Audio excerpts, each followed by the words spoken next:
non ben visto dal suo sicario. Un po' inquietante.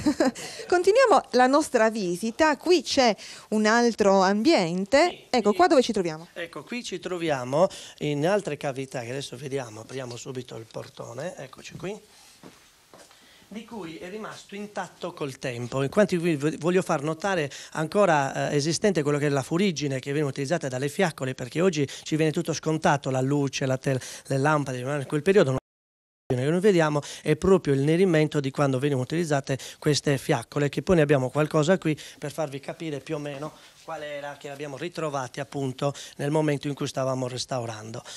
Il viaggio si conclude qui in un altro ambiente, questa è una cisterna, Cagliari è ricca di cisterne, ce lo dice lo speleologo Marcello Polastri, giusto?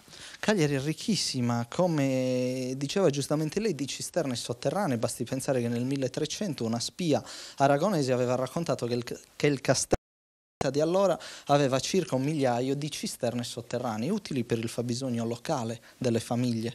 Quindi possiamo dire quante cisterne possono esserci in città? Allo stato attuale solo nel quartiere Castello, quindi intorno a noi sono presenti circa 1800 cisterne, anzi c'è chi sostiene che per ciascun numero civico, per ciascuna abitazione siano presenti dalla 1 alle 3 cisterne sotterranee. Attorno a noi ci sono anche degli elementi che provengono dall'anfiteatro romano.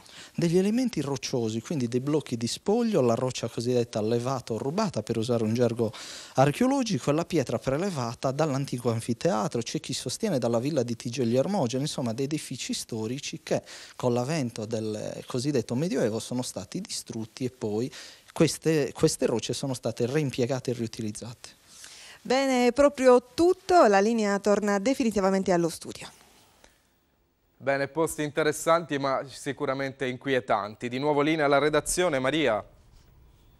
In apertura sempre l'avvertenza Alcoa, dunque la cronaca di ieri, prima gli scontri in piazza con momenti di tensione tra manifestanti e forze dell'ordine, poi la notizia tanto attesa dai lavoratori dell'Alcoa di Portovesme giunti in massa a Roma.